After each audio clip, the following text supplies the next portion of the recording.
Jojo. All the while, 1-1-3 start up the Dragon, but Myrwn and Elyoya coming over. Oh!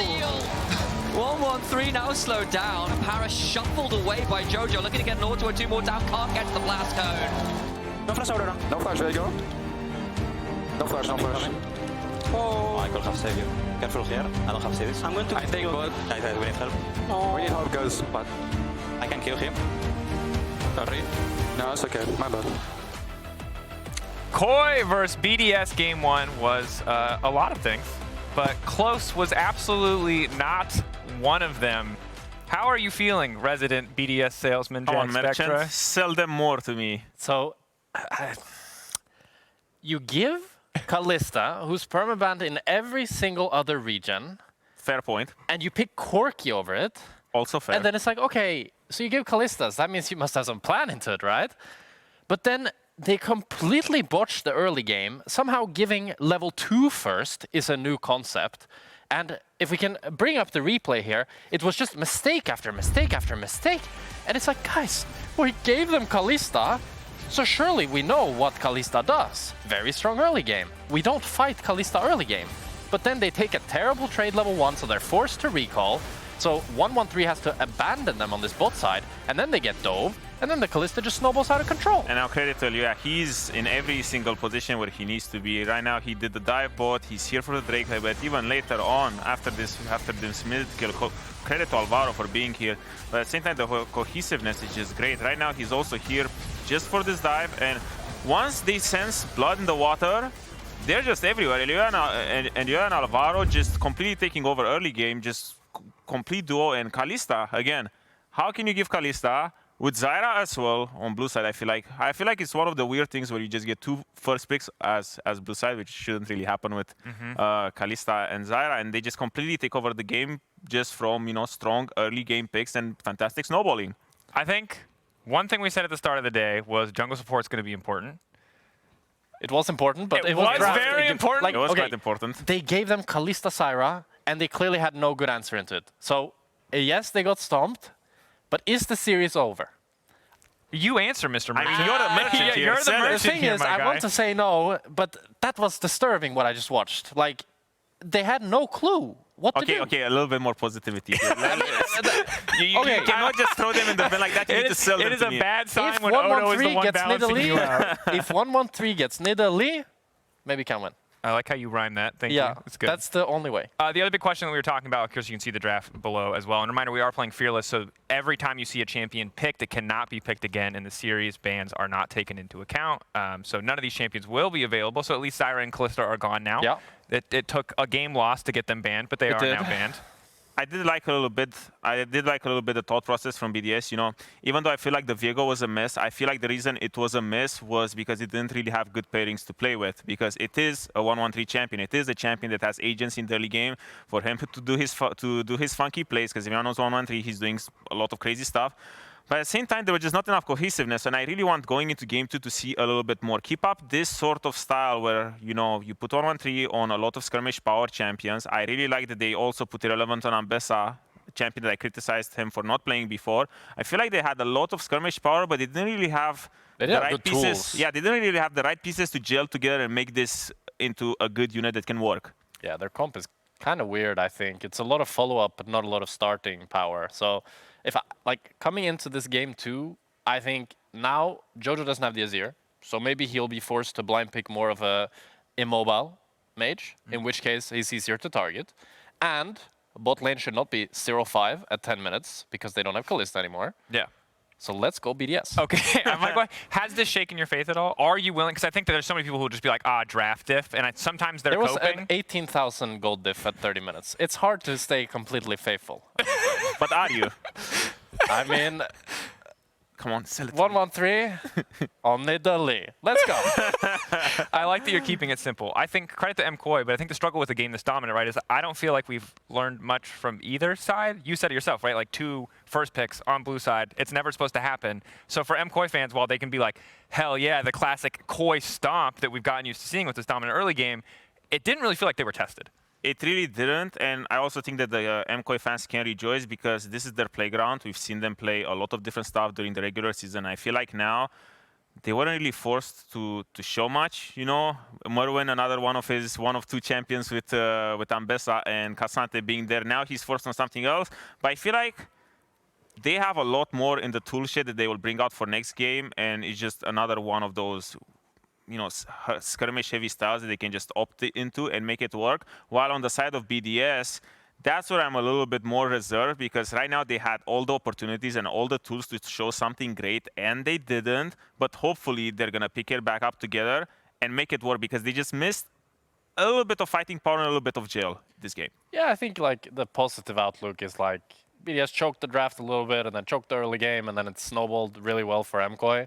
I do think, though, Supa on the Kalista, he looked great. He played how you're supposed to play, and mechanically he was dodging most of the engages that BDS were throwing at him, and he knew his like kill windows really well. So I was quite positively surprised by him, and it just reinforced the idea that you should not have given him Kalista and shouldn't give it in general. But I'm hoping now with a stronger early game draft from BDS, where 1-1-3 can actually be unleashed, because you know when you're playing jungle with 3 losing lanes, or 2, I guess top was winning, you're not going to be able to do anything. You know, you're just a walking chicken.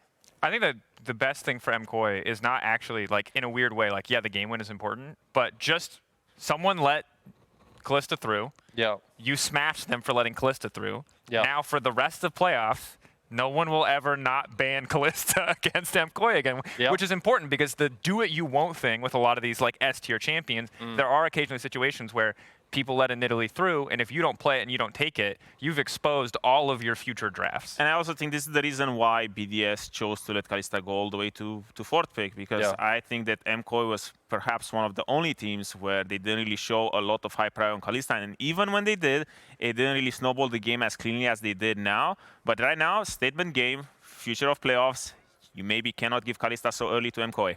And already one of the AP junglers has been taken away. So we're going to 1-1-3 on Nidalee. 1-1-3 on Nidalee. There's not a lot more to say than that. We'll see if BDS can get their foot in the door, if they can find that win to tie the series up, or if they will just get swept away by the force of KOI. We'll find out after the break.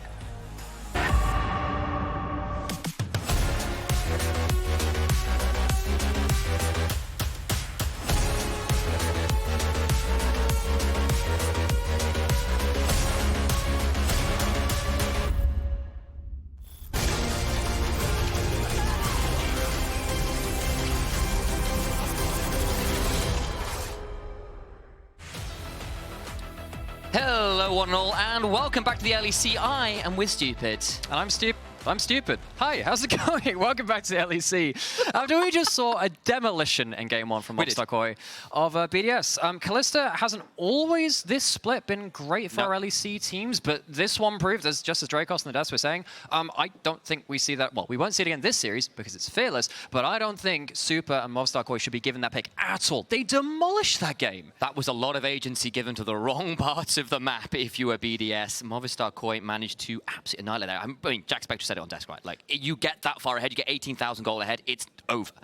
And a reminder, folks, this is our second day of Fearless Draft within the LEC. You might have seen it in other regions, but if you're watching here, here is a reminder for you. Champions which are picked by either team in any game in the series cannot be picked again in any future game in that series. So any of the champions you saw in Game 1, no longer available for either team, which means that as you go on, a lot of champion balls are going to get pushed. And that means it's a big deal for those AP junglers that we've been hearing are pretty key to 1-1-3. That Zyra off the table, and you imagine, and Nidalee comes out as a pretty easy ban then for Movistar KOI. So Movistar KOI were on blue side Game 1.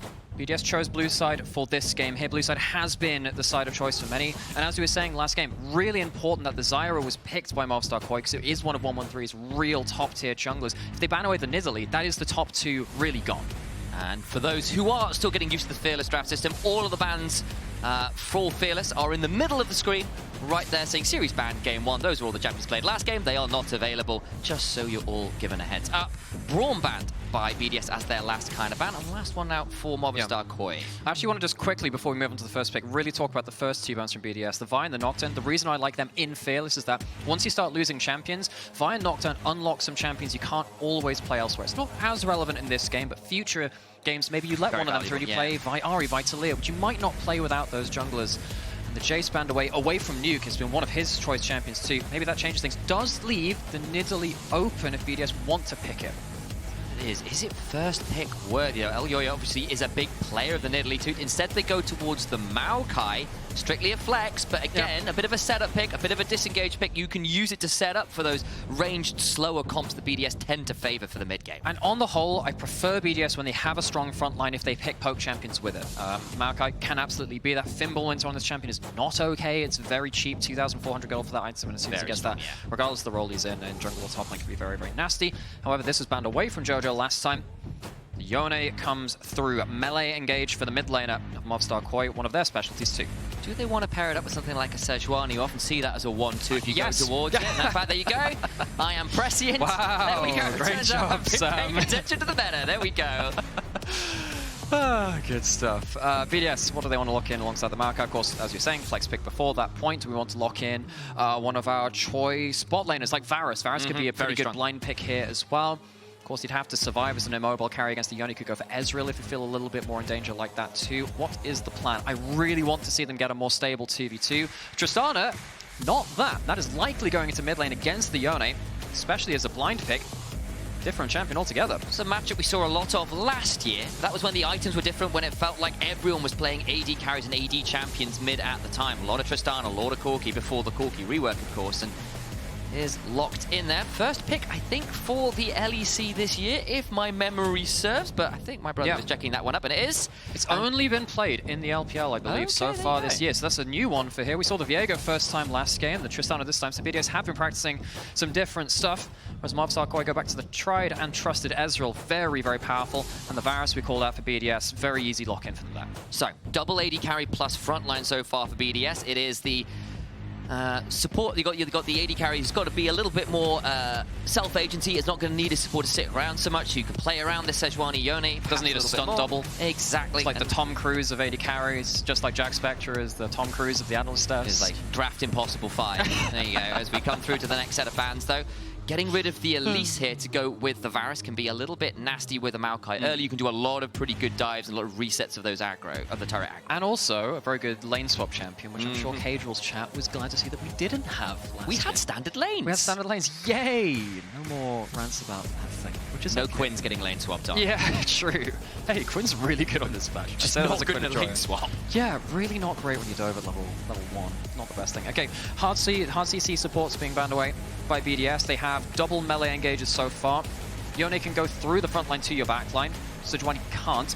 The Rel's gone, the Leona's gone. What else do you have in terms of melee supports? You could go to Nautilus, really. Alistair, Nautilus, Rakan would have been good too, but of course that's been banned in the first game. So by removing these melee supports, these heavy engages from Alvaro, and he is such a big playmaker for his team, we can see some of those impacts of FLICKR's draft. Of course, Movistar KOI, you have the option to pick support on 4 here as well and deny another one from BDS. So do they want to take the risk of banning an Alistair and Nautilus here? Because it feels like whatever's left up, that it's just pick 4 from Movistar KOI.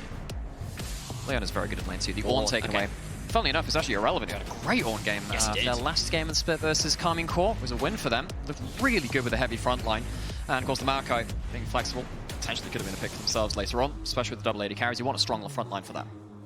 Looking at a potential Nautilus here can be really annoying for the Tristana because the depth charge will follow you however far you jump. You can buffer out of it so the knockup happens and then you jump afterwards, but it's not the nicest thing to have to deal with. Ezreal Nautilus, very good quick playmaking. Movistar KOI is so good at making those quick plays in that last game. BDS still have to decide where this Maokai is going. Technically could go support. It's not the worst thing, I suppose, here, but I think you'd prefer to have a bit more of a clean winning lane if you could do so. Few options to work, as you said, that Maokai realistically in 3 roles possible here. Rumble, of course, unpicked, unbanned, very strong. Could be locked in, but Galio's still up on the other side. So unless you lock a Galio here yourself, which you could do as BDS. That could be pretty big, Baron, actually. If you lock in the Galio as support, it means that the Rumble doesn't have their choice lane counter against them, but you'd have to be happy to play that one into the enemy team to see whether Myrwn has it prepared. Renata now locked in as well. So now that's pretty cool because Karma top lane. All right, okay. Chakra's out there somewhere grinning in glee. Karma top lane. That's just like Nautilus top and the Karma's going with the Ezreal. That would be wild. Wait. You know, I'm more excited. It is Myrwn. It's Myrwn. That's the reason I'm just saying. You never know. There's a smile. Let me look behind. Yeah, he's smiling a little bit. We'll see. We'll see. We'll wait until that one comes in. talk about the grand scheme of things. BDS, I love how they have all of these ultimates which deny massive areas of the battlefield, huge amounts of damage in CC from the Rumble ult being comboed up with either the Nature's Grasp or the Hostile Takeover as well. That combination kind of writes itself, and BDS can play at long range around the Varus. I think Varus can go for the poke build as well. The Tristana can pick up your DPS, that can really help with that. Movistar KOI, well, we'll see if there is any last minute flexes coming through. They have to make their way through no man's land, all of that dangerous ultimate artillery to throw it back at them. Look, if you're running into a Maokai Rumble, you want the Merc Treads if you can help it, but the problem is you've got a Varus who could well be going lethality and the Tristana as well. If you do build towards those Merc Treads, it makes them a little bit scarier to manage as well, and can make these team fights pretty tricky to itemize for the side of Movistar KOI. So that will be our Karma top lane. Nautilus support Myrwn, picking out a bit of a lane bully there in top side, which can also help you, all of the rest of your teammates with those heals and shields as we get into it. A little bit of cooking. He's been on Ambassador and Cassante duty for most of the split. Finally get to see some of the spice. It is, and I feel like these team fights are going to be very explosive indeed, but the lights, the cameras, and the action is all starting now. Game 2 of Movistar KOI BDS kicking off as we speak.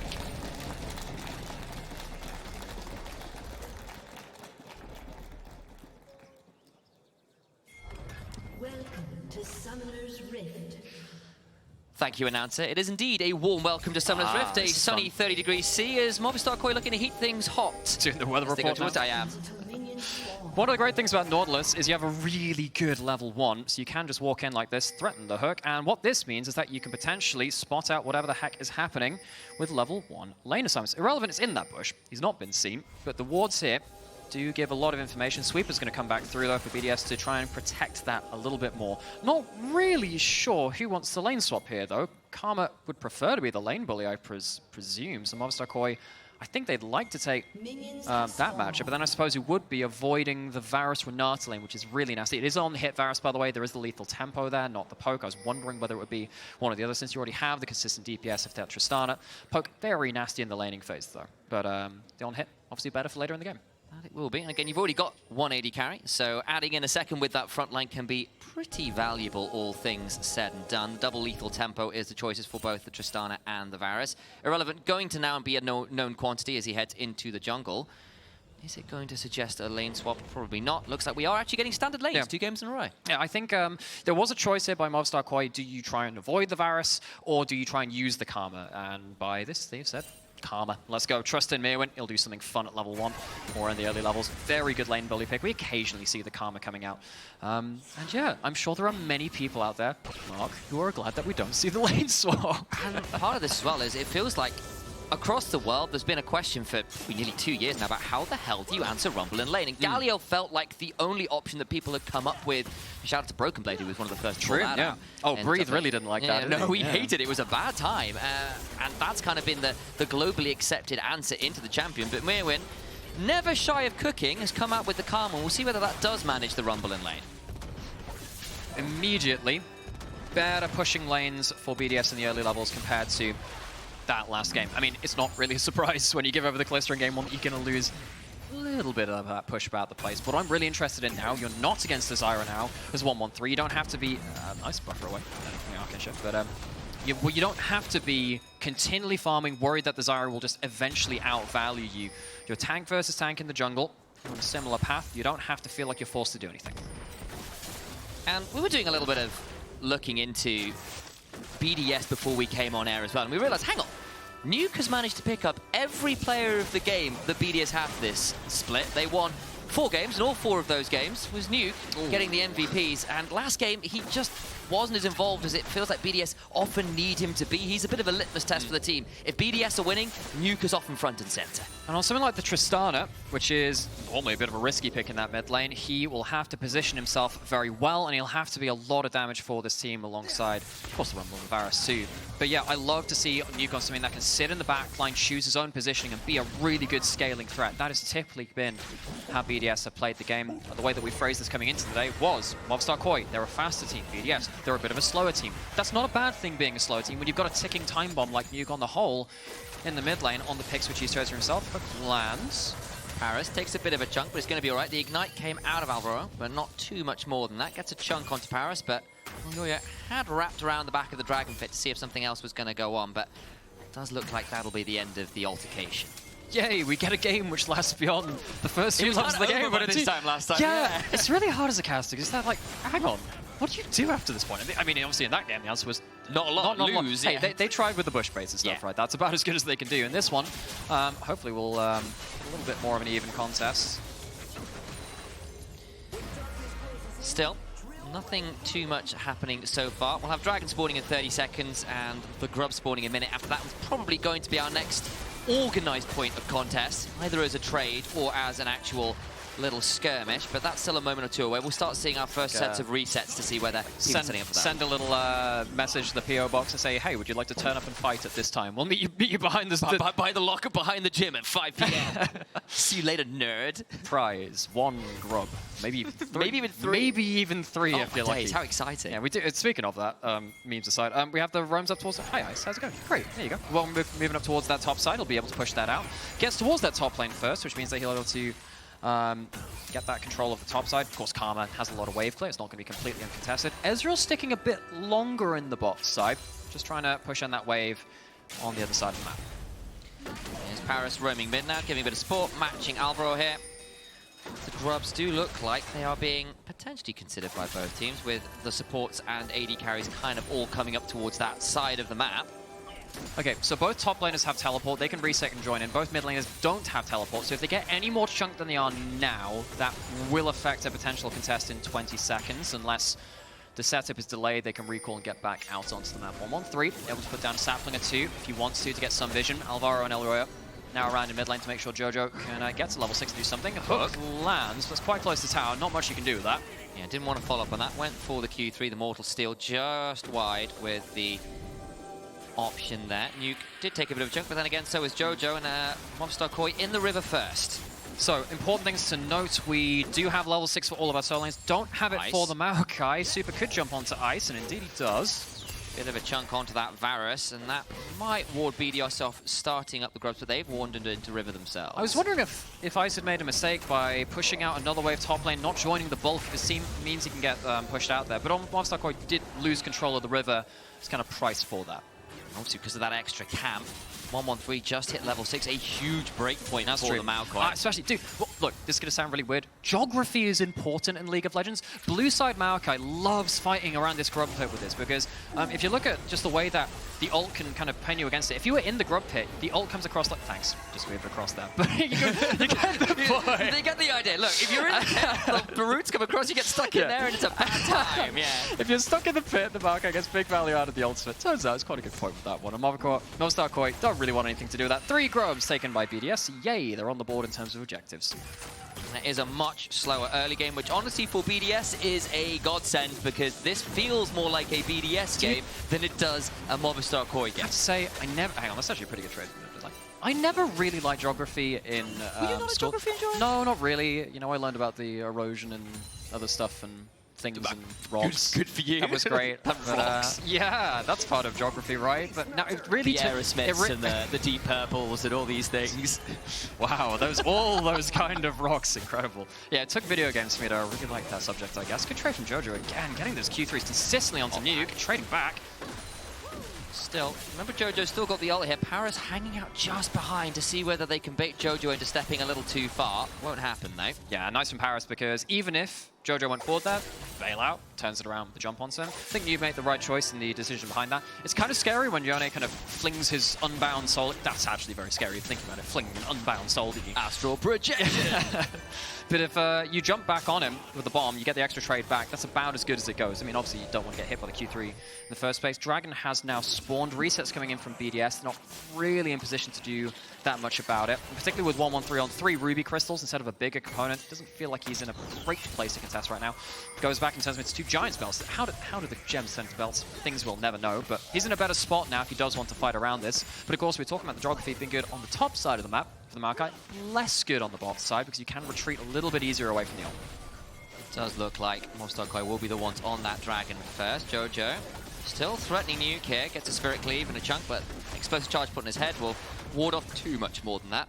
Dragon's going to be started. Nuke's going to recall. He looks to teleport in. If they do want to fight, you can just leave elsewhere. They are walking up river, but are they going to do anything about it? I don't think so. Yoye, what do you think about this? That's the Glacial Prison afterwards, and that means the Maokai going to be the target. Taken pretty low, but will turn around, look for a fight themselves. Massive ult into the W forwards, forces the ult away from Jojo. And Ice picks up first blood on the Varus. Oh, that lethal tempo running so much extra damage. Not going to trace any further. Movistar KOI take the Dragon, but they bite off more than they can chew after that point. BDS, a much better early game from them already compared to game 2. An ill-thought engage by Movistar KOI after the Dragon. Wondered whether it just turned into Safari League of Legends. Ooh, Dragon falls down and then walk away, which would have been not great. That is one of my least favorite things about pro play. We're going to look at the wildlife and do nothing about it. It's all well and good seeing the Dragon die, but it'd be much better if you actually did something about it, either there or cross-map. BDS, credit to them, managed to force something afterwards, and it was from that Maokai ult, which gets a really good double root from that ultimate halfway through that play. They lose the objective, so Movistar KOI do get the Dragon, but what are they going to do now that they're not just completely blowing out that early game? We've already talked about, you know, Alvaro being such a big player for Movistar KOI and how they accelerate the game. Things have slowed down. This is more into BDS's wheelhouse now. It is. Alvaro and Parus just hanging around mid. Don't think it's going to lead to anything quite yet. Seems to be just a bit of a look forwards and both supports, just making sure mid laners don't overstep their bounds there, and we'll back away from that. And a reminder, guys, if you are... Actually, I've lost my mouse button. I can't find it. No! I was going to find a button to press and I can't see my mouse. I'm very happy for you, Sam. Would you like me to cover for you? Yeah, please do. That'd be great. Thank you. I'm very happy for you. Found it. The mouse returns. Incredible, Sam. What do you want to remind us of, Sam? You're reminding us of something. Wow, that's a great thing to remind us of. You can subscribe and get some emotes. I'm so happy for you. I couldn't find my mouse disappeared for a second. It was awful. I couldn't bring up the button. I couldn't tell everyone about this incredible promotion if you subscribe to LEC on Twitch. I'm happy you have now. So the game obviously has slowed down a lot from the first one. BDS getting towards cleanly onto their first couple of items. Heartsteel coming out for the Maokai and the Sejuani. Of course, that'll help them. The more you brawl, the tankier you get, more, particularly with the way that these games can play out with this melees. Really want to stick around, get this Heartsteel procs, gives that permanent bonus later into the game. Grubs spawned again now. Movistar KOI maybe want to fight for this one and a bit more earnest. Didn't really contest the first ones. Onto it first. Rumble walking up does have that ultimate. Remember, BDS have a really good combo with that Maokai, the Renata, and of course the Equalizer. Game stands pretty even right now. It may well not be after a few moments. 1-1-3 looking to step on forwards. It's brazen as brass, or I suppose a giant tree. Throws down the ultimate and Nature's Advance gets so much value. Jojo dead to rights and you can start bouncing around. Firefighter Tristana is setting more than she's turning off. Alvaro in danger as well, as put on the barbecue courtesy of Irrelevant. At least there's a Dread Sign that gets him out to safety, but BDS find 2 more kills, claim a grub, and set themselves off in great start to this game. Well, thank you, Movistar KOI, for showing us the danger of fighting in that objective pit against this combo. BDS just walk up, throw down all their ultimates. Movistar KOI lose a couple of kills and a grubs in there too. Who does the gold go over to? Of course, Nuke gets a couple of kill participation. That's nasty. You really do not want to be stuck along this kind of line. It is so difficult. 1-1-3, walks up, gets a couple of Heartsteel, and then just eats Equalizer. All the CC on top of it, the Maokai, it's ridiculous. The resets start coming through. Movistar KOI have to flee so quickly. They did not want to sit there and fight. Equalizer pinned off the entrance to the grub pit. The roots went across it. The hostile takeover went across it. It was miserable for Movistar KOI in there. They only lose 2, but it could have gotten a lot worse, and it still leads to a great start to BDS, who are... do you want to be there? That's a bit difficult. Irrelevance here. Yone does have ult flash, but I don't think he's actually coming to help right now. Blocking him, and again, Dredge line blocked, and Nautilus is not exactly fast. He's being slowed down and donated a kill. Irrelevant picks up a kill on the Rumble. Oh, F's in chat for Alvaro. You can see that Jojopyun thought about moving up there and thought, no, I don't want anything to do with that one. And Movistar KOI, without that dominating laning phase from the Kalista, have struggled to control the map. I mean, good point about this is normally talking about, well, what vision's starting to come down beyond this point. Myrwn's going to be fine from this one. There are some wards on the bot side, but just look at all these starting to litter all along the map. There is nowhere that Movistar KOI can move without BDS knowing about it. They've set up pretty much every surveillance camera they can. A couple wards behind Dragon Pit, but that's about it. Dragon is spawning in 35 seconds, but BDS saying, look, you can have that. We want to play for this turret top side instead. And Jojo, very alone up here, and it is very, very dark. Not for long, though, as the tree comes in and says, surprise garden party! And Jojo is down for the count. Really clean Maokai play from BDS. They play around this ultimate as soon as it's on the board. Movistar KOI don't know where it's coming from. They can fire from out of Fog of War, Equalizer to clear out the mid lane as well. Movistar KOI really don't know what to do about this ultimate off cooldown from 113, which is setting up his team so well. 113 played a couple games of Maokai so far. The split 1-1, but this is looking like an additional W in that column. He's having a great game so far. You know what? This is a great time to talk about 113 as well. We're going to get some cross-mats coming in from KOI. 113, the last time I saw him in LEC, back in 2022 on Astralis, he really struggled. This guy came in after a great stint in the ERLs over on Kami and Core. He has leveled up so much in this split. A lot of people didn't necessarily believe in him. And honestly, after regular split, there's an argument between him and Nuke for being best player on his team. We've got some teleports coming in from Nuke as they try and catch out Myrwn on the bot side. There might be a shuffle back from that ultimate. Choosing not to use it right now. Beats himself up with the defiance. Oh, the flash read by Parus with the handshake. He flashed away from the Glacial Prison himself. Few summoners blown some health bars low, but it's still going to be Myrwn who needs to leave on short order. And he's not going to be able to defend that. There's a Tristana with 4 grubs and the Varus being able to hit down on this turret too, really starting to take control of both sides of the map. I should have said Leaf. There's a Maokai in the game. What am I doing? There was a pun available and I didn't take it. I'm disappointed. No, I'm not disappointed. You'll get him next time, Sam. And everyone else hopes like, please don't get it next time. That would be great. Leave that one alone. Second turret picked up for BDS. They are in a fantastic spot this game. They got the 3 kills. They got the first 2 turrets. They will have the feat of strength. I'm kind of sad we don't have a Maokai family tree skin. That'd be kind of fun. Oh, good grief. Just have like little saplings, like weird hairdos. Actually, the no, saplings of the children. Oh, no, that actually feels really quite bad. That's quite nice. It gets more disturbing you think about it. You know what? I take Don't do that back. that. We'll stick with Cassandra. That was our last good idea. You just said that last game. Okay, control just as Ho every time he presses Q, and a really loud Ho when he gets Q3. I will not gift. We should have really said that last game. Herald spawning in 20 seconds. BDS, they have their ultimates back besides the Tristana ults, which we're going to go shortly as well. Movistar KOI, it's even more annoying because Maokai's sapling is really, really annoying at being that half ward. The duration was hit a little bit, but they're still similar kind of wards. Elyoya jumping forwards. Can't really force anything. Movistar KOI would love to force fights, but they don't really have the information to do so. The ward clearing has largely been very good from BDS, and Movistar KOI falling a little bit short of inspiration. Look, we said Nuke. Very much a litmus test for BDS. If he is ahead, if he's having a good game, it tends to mean BDS are in a great spot. He is the linchpin to so many of their wins. Nearly 1,500 gold ahead. He was at 1.7, so I was about to round up generously for him. But realistically, 1,500 gold ahead is in a great spot on this Tristana, something we've not seen a huge amount of anywhere in the world right now. Yeah, it's been fairly rarely picked, but this one's working out well. Gone for the Yuntile Wild Arrow's first item that was buffed after one of the patches earlier in the season. And with the Renata being really good at empowering attack speed AD carries, that applies to both the Varus and the Tristana. Both of them being ahead, good amount of gold, getting towards 1 to 2 items, not something which Movistar KOI really wanted to deal with. So let's talk about it from Movistar KOI's perspective. They've kind of been locked in.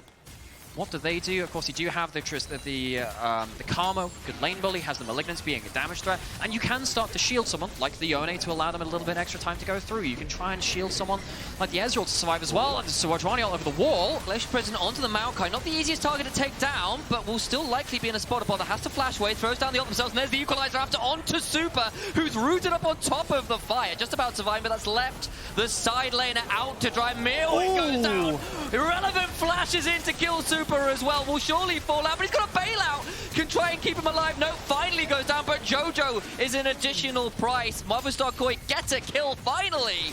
But it is not much of a silver lining here as the mid lane turret falls. It's just looking like the inverse of last game. It's a little bit more calculated from BDS in terms of the speed of Movistar KOI doing it, but it's no less effective. Movistar KOI, they throw out the ults. They can't really check in the cache that they're writing here, though. Elyoya trying to get an engage over the wall. It is onto the Maokai, who is the hardest person to kill on the other side of the team. Ult goes onto Ice to stop him from getting damage down. I don't think it's a bad Nautilus ult. The fact that the Maokai lives and manages to put down this ult into this Equalizer, which burns down the Ezreal, is just disgusting. They're irrelevant. Comes in at the right time, uses his stopwatch. Can't quite get out. Wonder whether he should have flashed into the jungle instead. He ends up taking aggro from his Flame Spitter that's still running, and Jojo manages to help pick up a kill for that one. They do walk away with a very happy turret kill there. What's next on the agenda? 2 minutes until Atakhan. They've taken down all of the outer turrets. They've done the checklist for the early game. They got all of the early objectives that they want to do so.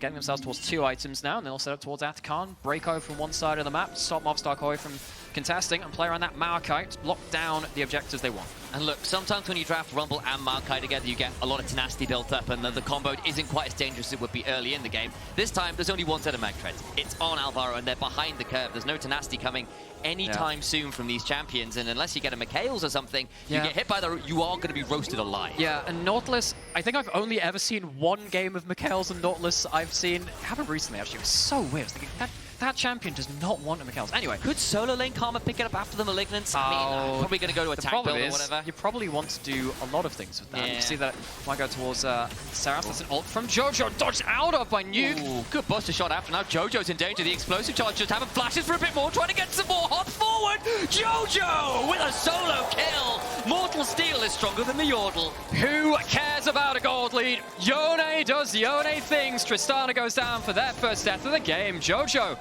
not necessarily the easiest split for him so far. We had high expectations of him, but that one is definitely something which Movistar KOI would have wanted at this point in the game.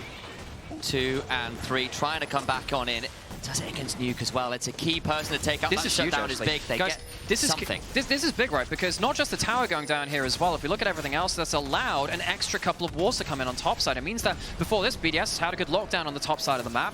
The kill from Jojopyun just kind of secures the top side pressure for them as Atakhan is spawning as well. So what happens here? Jojo goes straight in with the ult and then uses the E. It's buffered out from the W, but I believe he still takes the damage from it. Then ends up flashing to charge up his Q. Goes straight back in on him. Fantastically played to dodge around the attack range of the Tristana. Tristana hops, but close to where the soul will retether itself to his body. So Yone comes straight back and is back in melee range of the Tristana. The range isn't played perfectly there by Nuke. Gets punished pretty hard. And yeah, it was still a significant gold lead. BDS still very much in the lead, but that's a good moment for MKOI, and they're going to need a few more of those yet. Gives you a lot of the gold back that you're missing in that individual role. Okay, so Atakhan setup, you have saplings. Control of Tribrush is so important for Atakhan, particularly on top side as well. There's only the one Tribrush to fight around. There are a couple of different angles you can fight it from. We've seen different kind of setups within LCK, LPL, and elsewhere as well. You can either fight through this kind of path here, or you can try and fight up and down the river. It's kind of hard depending on what lanes you have pushed. If you don't have lanes to push, which MKOI don't currently have right now, you kind of have to go through the Tribrush, which is very hard to do so against a Maokai. And you've still got to do it with Equalizer and Hostile Takeover on top of that. It's not just one big AoE zone denial too, it's 2 or 3 others which get very difficult to manage. I think actually a lot of the meta champions right now are ones which can just throw something into a Tribrush in this choke point here, because Atakhan fights have been so different. Look, folks, we've fought around very particular kind of objectives for 15 years. God, we've been doing it for 15 years. Dragon Pit and Baron Pit are pits. Atakhan is in the open. In an open field, Atakhan, you have to go through that Tribrush, and Movistar KOI don't really want to do that. This is what I was saying, right? They could have gone through Tribrush. Instead, they now push out mid lane and try and go up the river instead. BDS kind of just saying, no, don't take the easy entrance. Go back through the Tribrush. It's better for us. There's been a little bit of changes to Atakhan, as it said, but obviously the fight about to start off over it. That tries to be bought, but a huge true shot barrage. Gets a big chunk. The hostile takeover, though, is brutal in turn. And Nuke coats off Alvaro, and they get back to that Atakhan. Both teams just take a chance of saying, you're at a choke point. Let's throw stuff at them. Supa had an insane ult onto multiple people. I don't know whether they still had the resist shred from Atakhan affecting them or whether that was there. Did a lot of damage. Only the one person goes down. However, the HP bars being low means that Movistar KOI can go in and put a couple more wards down. Taking the Scuttle Crab, that's nice too. It gives them a little bit of that undeniable vision. Folks, this is why Tribrush is really important for fighting the Atakhan. See one side throwing out all their ultimates. Luckily, it's onto the tank of the Sejuani. Procs the Aftershock as well. That looks pretty bad. This looks pretty worse, though. God, that's a lot of damage. Alvaro ends up dying, going a little bit too far. But that is why the setup for the Atakhan around the Tribrush is so important. Round 2, let's go. BDS right back to where they started off. Still got control of that Tribrush. Saplings in there. MKOI coming on over to try and fight this, but I think it might already be dead. They don't have the big ultimates. They don't have the big ultimates, but there is going to be no chance of getting it. They arrive too late. Alvaro flashes away, slowed down by that sapling, couldn't stick around anymore, and MKOI just too slow on the reset, and BDS burn it down before they can come and respond.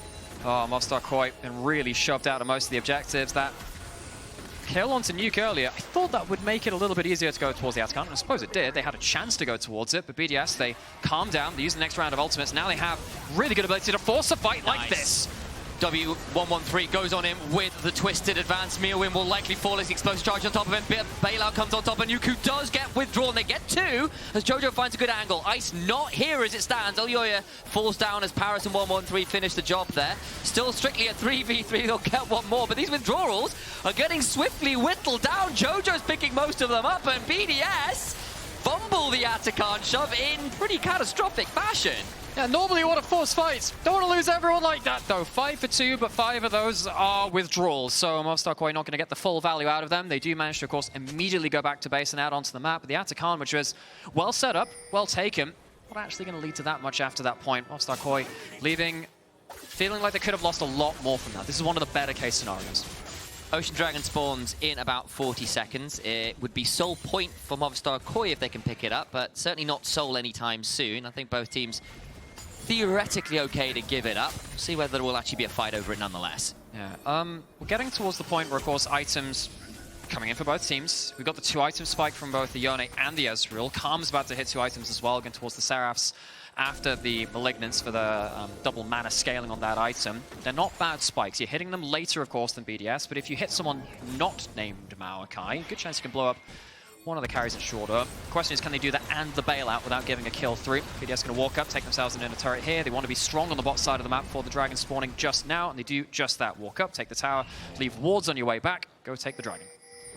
We'll head back to this, and it feels like Movistar KOI just saying we'll play towards the other side of the map. Remember, Baron spawning in 3 odd seconds, and it is Movistar KOI with control of that part of the map.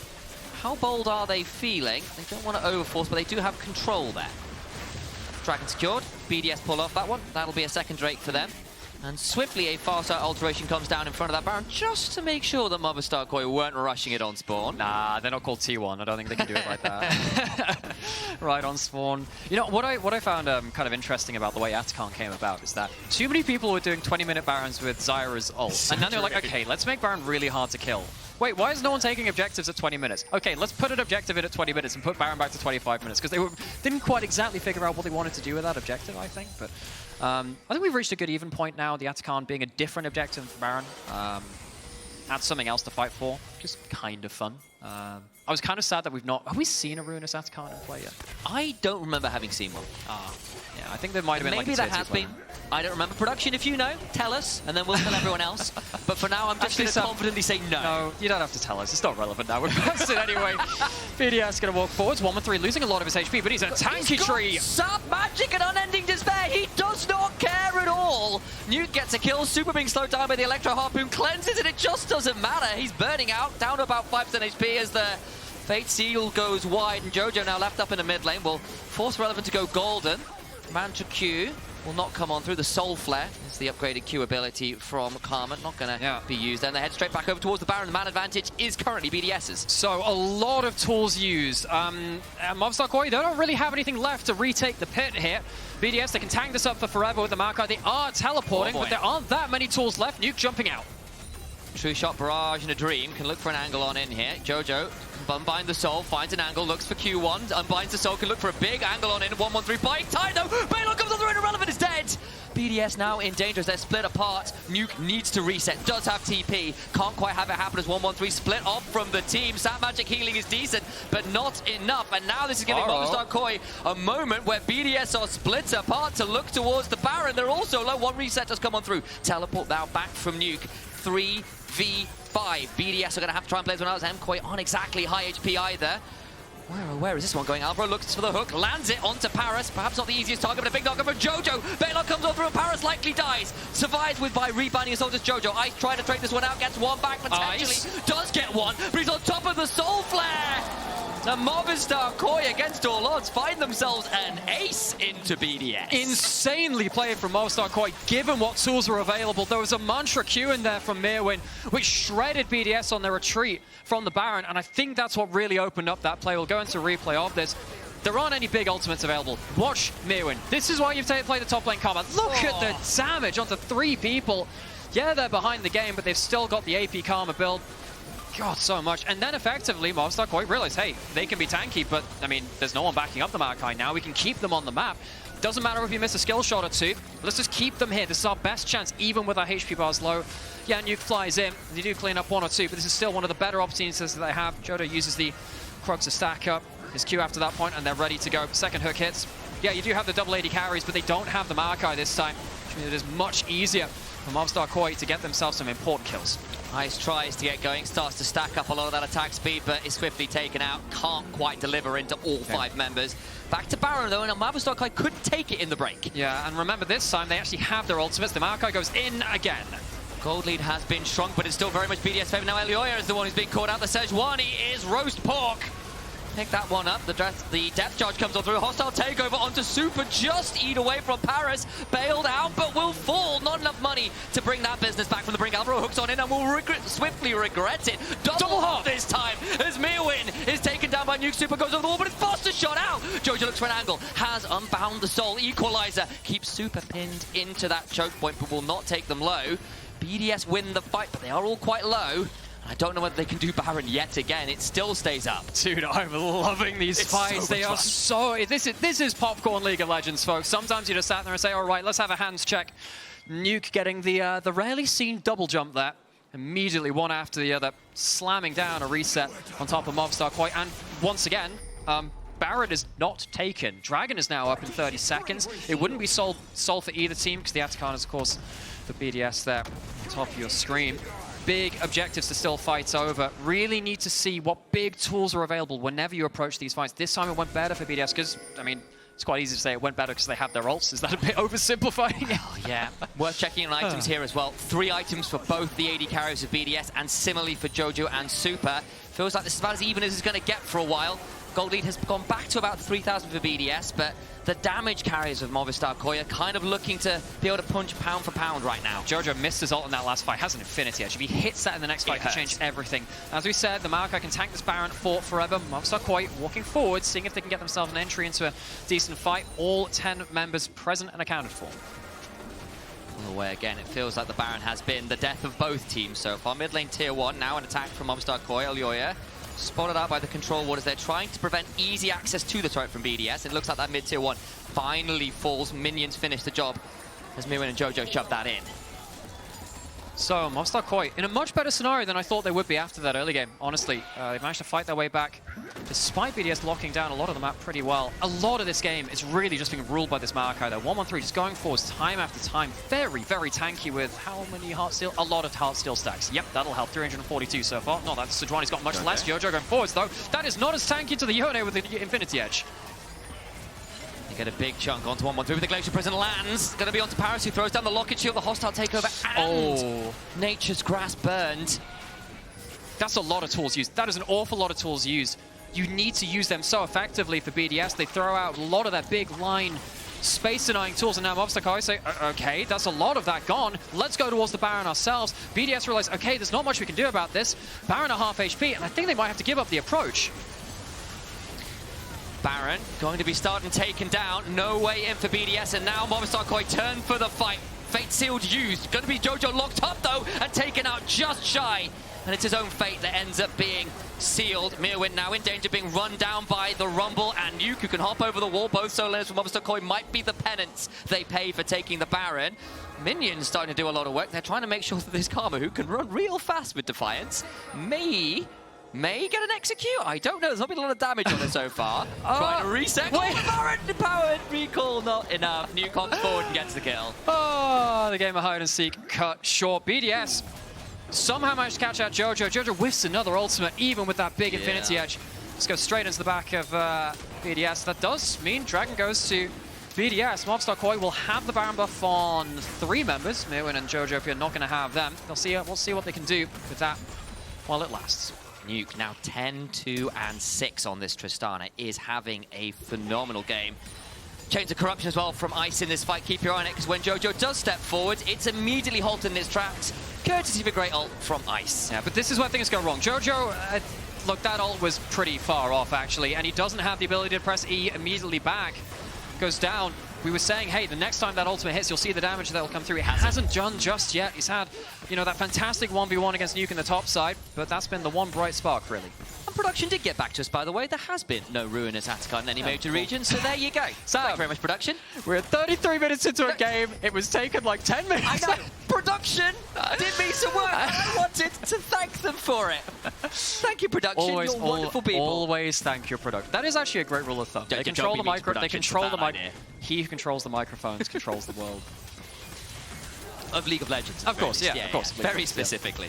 Nothing beyond that. That'd be kind of terrifying. Ooh, my days, yeah. Anyway, no objectives currently up on the table. Myrwn pushing out topside doesn't have the Baron buff. BDS not as able to wave clear out the Baron buff as before. The Varus will add something. It's not the poke Varus, of course. How much damage do they really get to turrets, though? Getting pushed in on bot lane as Irrelevant clears that out. This felt like a pretty secure game for BDS not so long ago. Movistar KOI with a couple key fights. The fumbled Atakhan shove and the fumbled Baron fights have brought them right back into it. Still not exactly a winning game state for them, but it's a lot more playable than it was, say, 10 minutes ago. This has been a good push in from Movistar KOI to go from mid to top, make sure the waves are synchronized. They have one on mid lane now. Yone hits that one pretty well, and even with just the 2 grubs, start taking themselves some towers. Gold lead from BDS, shrinking a little bit. Hasn't really moved that much before, and you know, earlier into the game we're saying BDS, they locked down the map. They haven't really managed to put that killer blow in though, and now suddenly you are facing up against some very late game carries, as you were saying just before. And the gold lead after that turret went down finally becomes positive for Movistar KOI. Looking for an engage now onto this Maokai. 1-1-3 low but not down. Gets a decent ult. Parus was the target of the Glacial Prison, but again, Movistar KOI can't turn it around into it. I think the equalizer dissuades Supa and crew from stepping on forwards because the barbecue was a little too hot. You can see at this point now, if you go back 5 minutes or so, maybe a little bit more than that, 1-1-3 could do this with impunity. Now you can't because those carries are really starting to hurt that Maokai. Something that you know, the desk was saying just before this series as well, the route to success for BDS has been, okay, play towards your long-range AP junglers. Movistar KOI remove them largely. Nidalee was available in this game. They chose not to go towards it. I will say, even though we've had criticism of BDS kind of playing towards the, you know, the tankier junglers in that role for 1-1-3, he's done pretty well on the map. I'm not going to criticize him nearly as much for that one. It's given a great platform for the carries to really put out some good damage numbers on. It's just not quite been good enough at making sure those ults are available for the big fight in the last few. Movistar KOI blowing them quite easily. Big damage from Supa on the Ezreal, but that tends to happen when you're on a poke champion. But then you look at Nuke here as well, doing an exceptional amount damage leader in this game. 4th item just completed. And I'll note, Soul will be available for BDS in about a minute and a half, and you can see exactly why they are setting up around the bottom side of the map. They want to play for this. Maybe things change a little bit in terms of the tankiness of the Maokai. If you have an Ocean Soul on top of Alvaro, it loses half the HP. Not exactly what he wants to do as well. Ice really getting that tank shredding capability. You don't really want to be a front line who misses your engage in this game. We'll put it that way. If you're stuck in this kind of front to back, both front lines are going to disappear very quickly at this point. Elyoya actually realizing, hey, some important fights coming up in the next minute, so let's get ourselves an elixir for this one. Worth noting as well, don't know whether Ice will quite get it in time, but it's building towards the Jack show here. 4th item on Varus. Thank you, Kerberos, for bringing that one out of solo queue. This tank Varus build at this point in the game becomes increasingly hard to kill. Yeah, for sure. You get that Terminus stacked up and you get the resists on here. The Jack show boosts them again. If you start hitting as Varus, you tend to keep hitting. And one of the big things in these fights too, really keep your eyes on this. Varus has one of the strongest resets in the game on his passive. If one kill comes through and Ice is able to cash in on that, his attack speed will go through the roof. Really, really does start to put on the afterburners with the amount of damage you get from the attack speed and, of course, the AP and AD from it too. There is the Jack show completed. You've got 4 items on the Ezreal too. This is about max damage we're going to get this game, it feels. We have Jack show, we have the Cyrildas as well. Cyrilda's really nice, especially if you're trying to play towards some of those slower retreats. And of course, just the raw penetration from that Ezreal. Really, really nasty. Irrelevant feeling a bit of the sting of that one. GA just completed for Jojo. Teleports back in. 1-1-3 goes very deep. Immediately throws down Nature's Grasp to get something down. Big choke back. Jojo finally hits it all, but is immediately burned out. Gets a huge choke back. 1-1-3 burning out with the bailout. The GA prevents his reset. Hostile takeover comes across, but look who's been picked off. It's Nuke. He's eviscerated. Jojo kills his man. The bomb's been disarmed, the Tristana hits the ground, and Movistar KOI might just have been able to play the slow game well enough to walk forwards for at least an inhibitor. 40 seconds on the Tristana is enough for them to take control of the map, but not enough to end the game. This has put them into the gold lead, though. They've managed to puzzle their way out, from BDS around the objectives. They take a fight around the mid lane, and that GA from Jojo makes a huge difference. Jojo survives with the GA, prevents the reset with bailout, and then finds his person. We've been criticizing him for not hitting his ult. Finds some key ones there. Is currently soloing the Dragon irrelevant. Finds a lot of people, but actually, the rest of BDS coming over to try and play this, but suddenly they're all being caught out! Movistar KOI collapse to BDS! What was the decision making there? Ice in a 1v3 won't get anyone with him, he tries.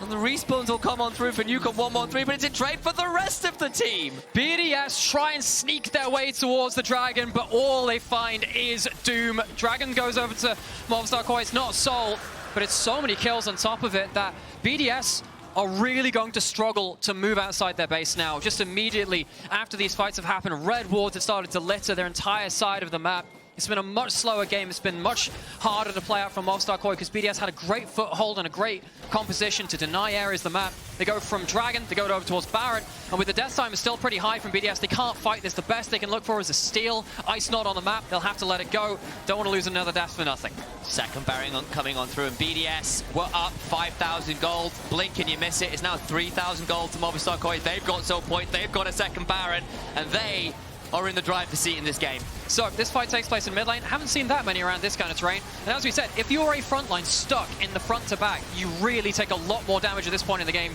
than you did before. Jojopyun, difficult game for him so far. That GA stops the bailout and it stops the Varus getting a passive proc as well. He's forced out. Max range stretch line onto Nuke, catching him as he tried to run away as well. And then this moment happened where Movistar KOI just kind of find BDS stepping too far forward to contest this Dragon. Trying to somehow work their way in towards the Soul, not really finding anything instead. Picture in picture, we do have Movistar KOI walking around the bot side jungle. Fight hasn't erupted just yet in the picture in picture, but it always gets me a little bit scared when that pops up in the late game like this. And well, yeah, Ice actually survives a long time. There's not enough really to take down 1v3 like that. Movistar KOI get the fresh Baron buff on their backs, start pushing in towards towers. The map gets a lot smaller suddenly for BDS. They've been shoving forward all game, not so much anymore. And MKOI, with a Karma at 4 items as well, really makes it difficult to get damage onto the Ezreal, who's got this huge AP and power shield at this point. Alvaro, though, going to be the target, hit with the Chains of Corruption, immediately taken out. Nuke and Ice, though, get blasted by a Mantra Q. Jojo on the backside. Bailout on Ice will not be enough, and they just get 3! Karma for 2. Jojo and Supa help with the rest. Elyoya will step on forward with an Arctic Assault and get another.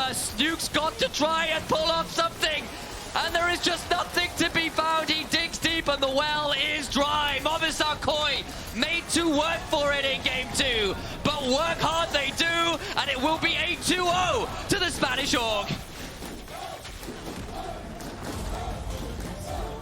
The 2-0, 1 domination, 1 they had to do a bit of problem solving for, but that they did. BDS game 2, they shored things up, played a composition, really locked down those objectives, but they just were outmatched on a thinking level today. A wider process, the macro, and the way to approach these team fights by Movistar KOI. And I genuinely thought we were going to 3 there. I felt that that game was a done deal. BDS were calm, collected, and then suddenly the objective setup start to get messy. Movistar KOI start to feel a bit more, and suddenly they end up winning the game regardless. So for folks at home, you can vote for your key player of the series, and that is today Elyoya, Jojopyun, or Supa. All valuable options, I feel today. That is a hard choice. It was a team effort. I really think that Elyoya and Supa on that Kalista, really hard to bet against. Movistar KOI walk away with a good 2-0. Fortunately, we now have to walk away from the cast because the series is done. Alas, but for the rest of the day, we've still got more games to go, and after the break, the Analyst desk can break down this series and set us up for the series following that.